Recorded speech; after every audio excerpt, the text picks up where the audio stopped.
Tune to Kennett, Zenith Cablevision. Thank you for watching. It's time for talk.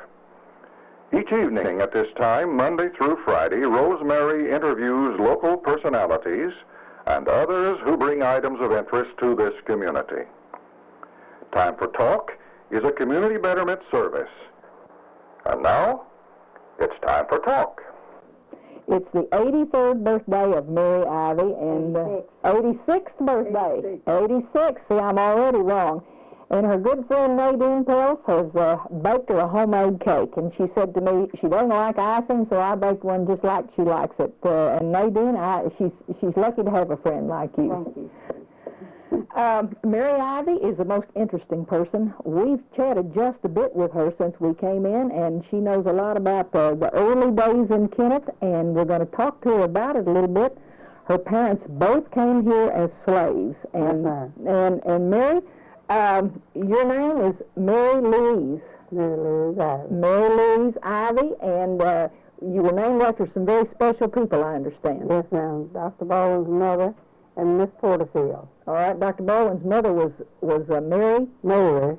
And Miss Porterfield was Louise. Louise Porterfield. So I mean Mary Louise. All right. Now, Mary, if you don't mind, tell us a little bit about your parents coming to Kennett, and have you always lived in this house? No, ma'am, not. We was raised over there, but I built this house when my daughter was living. Okay, you were born in the house next door. This house next door. I was born there. North Vanderbilt, and then you lived there and here pretty well all your life. Off and on. Now, you said your father came here as a slave. Mm-hmm. And who brought him here? Can you remember that? He told me that he come here with Bill Baldwin's great-great-grandfather and mother. All right. Well, he was a child, but he was the first colored person was here, and Miss Baldwin told me they called him a brown boy.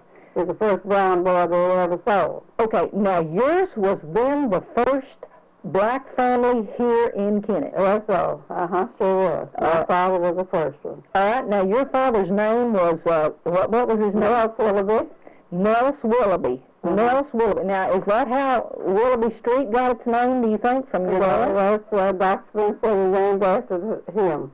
Because he's the oldest citizen, dark. There's no black here. Okay. And Dr. Spence told you that the street was named for him because he told me he was named after my daddy. Okay, that's good. Now, he was known then in town as, did you say, as Uncle Nellis Willoughby? Everybody, if I can call him Uncle Nellis Willoughby. Now, what about your mother? Was she also come into this country as a slave? She was a child, and she came here as a slave, but she died at 47 years old. Okay, now what was her name? Abby Willoughby. She was Abby Williford when she married my daddy. Williford, and her home was where? Wasn't here in Kennett, was it? North Carolina. That's where my grandmother brought her. All right, and then they lived near Cotton Plant, I think. The house, I guess maybe out there. Yes, it was. I've seen it since I've been there. So Abby Williford was your mother's name. Now, they came here, and did you live in Kennett all your life? No, I've been out of Kennett and back. Out and back? Okay. Now tell me about growing up here in Kennett. You've seen lots of changes, I know. Oh, yes. Was this all populated? My daddy farmed all of this land over here. Oh, this was all farmland? All farmland, Okay, now who did he farm for? The Braggs? The Baldwins. The Baldwins. Okay, Baldwins owned this land around here. They're on this property here. Okay. Now, what about the changes that you've seen take place? This was all farmland, of course, and there wasn't anything on the west of town. This was all just farmland, right? All farmland. Okay, now what did town look like? What did the square look like? The square, but it had now and then a little store. Now and then a little store? And the courthouse sit in the center like it do now, but it's not the same courthouse. And the jail was right across over there where that 10-cent store, you see, that's where the jailhouse was in. It was a big old two-story house. They just tore the jailhouse down later years. You know, Well, it wasn't Dr. Smith, well, a two-story house, or that maybe that was our old jail. And they moved us from off of the square and put it down in here. It was over where the 10-cent store was. Well, that's what it was. Okay. Now, there weren't any paved streets in those days, were there? No, what paved streets were? Well, in fact, there weren't many cars, were there? Now, there weren't many cars all at all. Do you remember when you saw the first car? Do you remember who had the first car? Well, it was, I can remember Dr. Boulder had the first car. Yes, it was, I can remember. All right. Now, did everybody come to town on Saturday in a wagon? Wagons, and they had the trees and posters up on the courthouse yard, and the driver up and hit the wagon, hit the team to these posters. They had change, on the hold, and they had to pass them that if you were leaving. Okay, now. And the courthouse yard was all full of trees. Oh, and I've seen ruts, just deep ruts on the old pictures right in the middle of town, haven't I? Oh, that's right. Okay, now, there were no sidewalks, were there? No, there weren't any sidewalks. What did they walk on? Did they have... They walked on the ground. Okay, somebody told me that there were planks. There was wooden walks. There's some places, them what is able to have wooden walks. Oh, but there wasn't a wooden walk all the way around? Oh, no, not in town. They're just in different places. Oh, okay. Now, tell me about the stores that were up there. Well, the stores, there wasn't, I don't think, there were two grocery stores up there. Now, do you remember what the biggest store was? What was the big store uptown? That Mr. Lee Shelton's store. Okay, and that was what kind of store was it? Dry goods and groceries. Dry goods, groceries. Okay, now is that where is that now? Where the gift shop is now. And that's what it's a Shelton. Fabric shop. Fabric shop. That's what it's called. Fabric shop. That was Mr. Shelton's store. All right. Do you remember going in there as a child? And well, sure, I remember it. Well, I sure do. Well, it was a big event to get to go to town. Oh, yeah. Everything walked, we'd run to get up there. Yeah, okay, all right. Now, about the early days, what about, what kind of games? What did you have for toys back then? Did you get to buy a lot of toys at Mr. Shelton's store, or did you pretty well? No, we didn't have many toys. Most of the toys we got was just homemade toys, to make little wagons and little things like that. So we didn't have a lot of toys. Okay. Little dolls when Christmas time comes, and they were the China doll. Oh, you had a China doll. You heard of them, haven't you? I've heard of them, and I've seen just very few old ones up on the shelf. You see, they're really expensive now. And probably were expensive when you got them, too. Well, they wasn't so expensive, but there wasn't them little dolls, but we was crazy about them anyway. All right, and I've seen grandmas make dolls out of corn shucks and whatnot. We made corn we made dolls out of corn. Out of corn? You had the silk, for hair. Yeah. Have you made any like that? I sure did. All right. Okay. Now, what about education? There wasn't any schools here for colored people. All right. Now, in those days, there were schools, but the colored people couldn't go. They couldn't go. Well, they didn't have any colored schools at all. There wasn't enough children here for colored people here for our school for a long time. So now do I remember, even in our early days of Kennett, that there was a school at Crothersville, right? Well, the school at Crothersville. Okay. So did you not get to have any formal schooling at all? Did you get to go to school at all? My father moved to Crothersville. We got to go there. That's on this place. Okay, and you got to go for how many years did you get to go? I think 3 years old. Okay, and you learned to read and write? I learned to read and write pretty good. Of course, we had to work, all the time. But still, we go to school when there ain't any weather. Okay, now working. What kind of work did you do? Work chop cotton, pick cotton. Okay, so you pretty well had with farming for him. we all had to work. There's one thing that had to work to keep them all eating. All right, and he raised all of his own hands, too. He had 14 kids come along. 14, where are you in that line of 14? Are you the oldest or the youngest or one of the middle ones? Or I'm the seventh kid of the girls.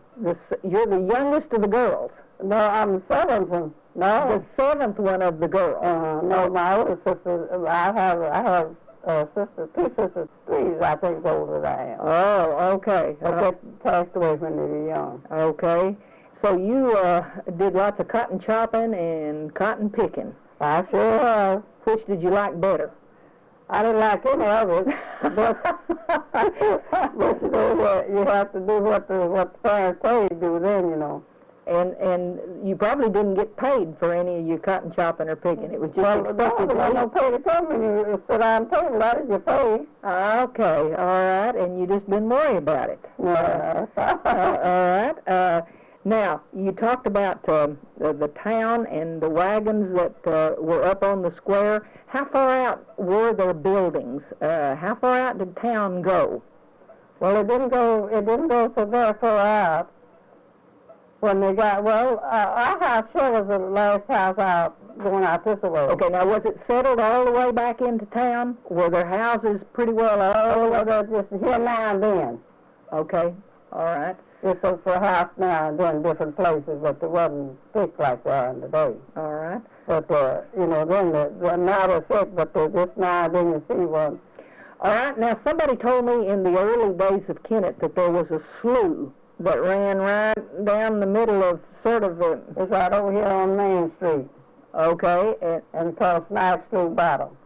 Snipe Slough Bottom. Mm-hmm. And did water pretty well stand in that all? Standing out year round. And they used to, my cousin and used to fix a wooden sled and take me down and ride me in the sled through the snow and ice. On Snipe Slough, when it would freeze over in the wintertime. Right down Main Street, and I went right across the square. On a sled, the water frozen over solid in the Snipe Slough. Yeah, sure it is. Okay, and I bet it was pretty messy in the spring of the year when it thawed too. And well, you see, then this time Sandy didn't make no lot of mess, you know. Well, that's right. The water disappears quickly. It disappears, you know. Okay. You know what? We got a picture off the wall here that I didn't put up here. This is your dad, right? My daddy. Now, any interesting things about him that you can remember as a child, that things he did? What sort of work did he do now? He drove pumps and killed hogs and barbecued and then just regular labor, farmed. Okay, he did farm work. He farmed himself. And drove pumps, you said? Drove pumps and killed hogs and then, you know, and then barbecued, go out with white people while he barbecued out here at Dixie Park. They did have some pictures where he barbecued out there at Dixie Park. I haven't got it, but they had it in the paper then. Okay. But he worked out here. And then the janitor work for the Joneses. Did janitor work? Did what they call janitor work, to carry the wood and coals and keep things up like that, and work the cows. And all right. take care of it. Then they had horses and mules, you know. Yeah. And so he'd take care of them, and they had to feed them and water them and things like that. Did you have your own pigs and cows and chickens around here at the home place? My father and mother had. Yeah. Okay. Yeah. Did you get in on the hog killing? Did you have work to do when they'd kill hogs? No, I was too little then to do the work. I was there, but I was too little to do that kind of work. All I could do was pump water. I had pump water to do it, to put on the skull of hogs and pump water to wash, and when they get them on the rack.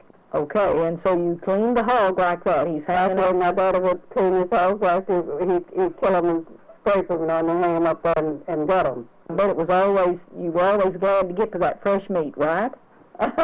Well, they had meat the year round then, because they kill the hogs, you know. They kill hogs the year round? They'd kill a hog and then ride it all over by that, and they'd have fresh meat. Okay, all right. I guess it was a matter of pride that he was the first family here in Kennett. He was. Yes, he was. All right, the birthday cake is being cut and served. You've been to the 86th birthday of Mary Ivy. 86th birthday. 86th birthday, I got it right this time, of Mary Ivy, a member of the first black family in Kennett. And she's been reminiscing about what it was like in those days, and Nadine's just served her a piece of her birthday cake, and she's digging into it. We hope you've enjoyed this visit with Mary Ivy, one of the first families here in Kennett. Time for Talk is brought to you through the cooperation of Kennett Cablevision Incorporated and is produced through the facilities of the Slasher Street Church.